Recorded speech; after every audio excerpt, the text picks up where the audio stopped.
Hi, I'm Russell Hobby. I'm Chief Exec at Teach First. We're just so glad that you're interested in being part of our mission, and I wanted to wish you all of the best for your development centre. My name's Holly. I'm part of the selection team here at Teach First, and it will be our team that you see when you come for your development centre. This video will cover all the tasks you will be completing on the day and what to expect. First and foremost, please make sure to do your research on Teach First. It's important that you fully understand what it will mean to be a part of this training programme and what the role of a teacher will involve.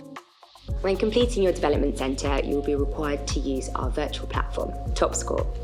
You'll receive access to this 24 hours before.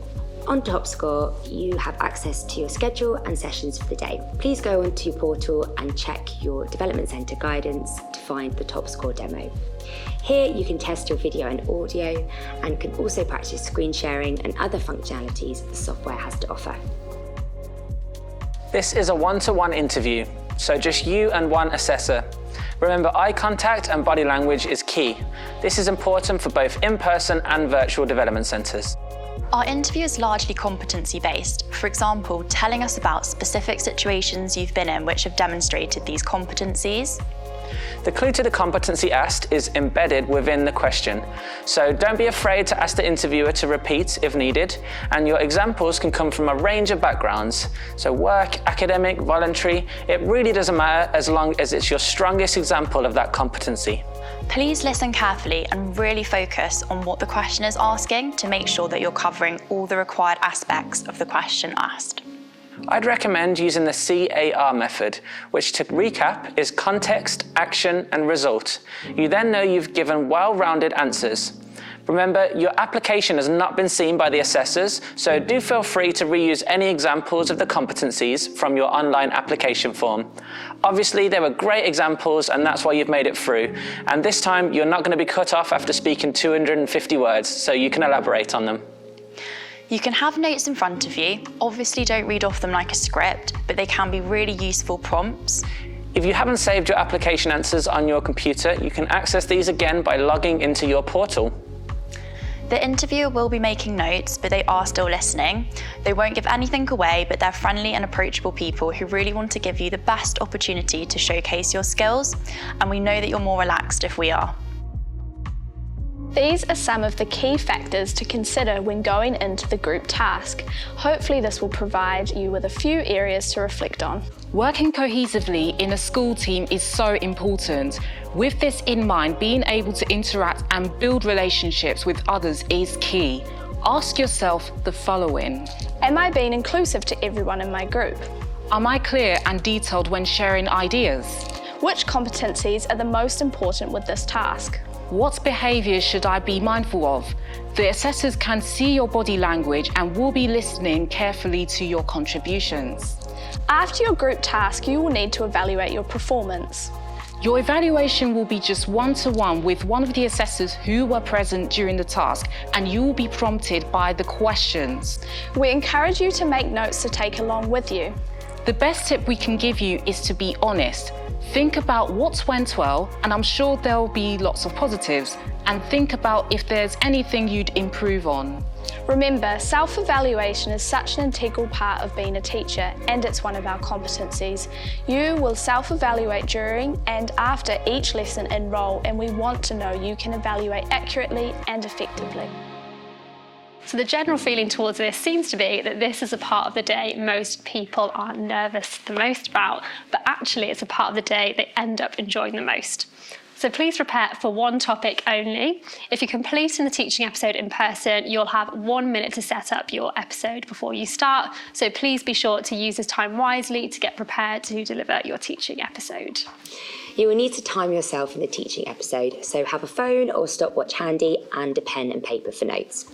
There'll be 2 assessors on the call or in person, one acting as your student and the other will be hidden from view, assessing, or if in person, they will be in the room in the background. This is so they are not a distraction and you can focus on your student. So remember the brief when you're planning. It's a student that has struggled from a previous lesson and it's 4 minutes long. If you're delivering in person, remember to bring any resources you want with you, such as props, pictures or handouts. You will not have access to a computer or technology on the day.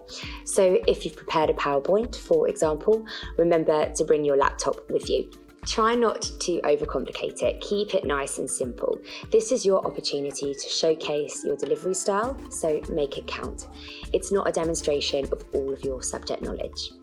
So you'll deliver the tutorial once and you'll have a few moments to reflect and make a few notes. You'll then receive direct feedback from the assessor. After, you will have 2 minutes to take on board the feedback. So think of how to implement it into your second round of delivery. The feedback will be developmental, actionable, and will not be go and devise a new episode in 2 minutes and deliver something totally different. You'll then deliver your second delivery. So after you've completed your teaching episode, you will complete a written self-evaluation about how it went. You can access this in TopScore, or if in person, you'll be provided with a paper copy and you'll have 20 minutes to complete this.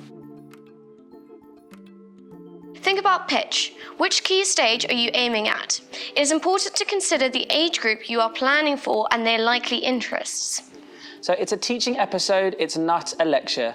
It's all about making the episode interactive, engaging, and bringing the topic to life for your pupil, while the assessor playing the role of your pupil. Don't just focus on your delivery. Consider the actions of the pupil and their learning.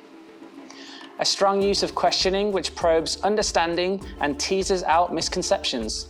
Challenging and imaginative tasks that will engage your student and support the learning process. So you should practice your teaching episode so you get a flavour for timings and how it feels. You don't want to finish too early, just like you don't want to rush through the final 10 seconds trying to cram something in. So make sure to plan your teaching episode timings and structure, just so you know how it will run. And ask who you're practicing with to really get into character and respond and behave how a pupil would. If you're delivering your teaching episode virtually, please click on the video test link in your Development Centre guidance.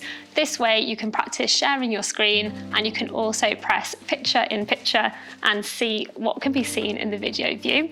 So by doing this step, you can adapt your resources and how you hold things up to your screen accordingly. Just remember to have fun. We are looking to see your potential. You are applying for a teacher training program.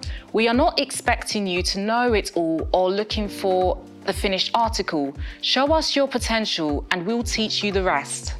If you're having fun delivering and your student is having fun, then that is a great lesson. You will receive teaching episode guidance 1 week before the date of your development centre. Please read through this guidance in detail. It contains all that you need to know to help you prepare.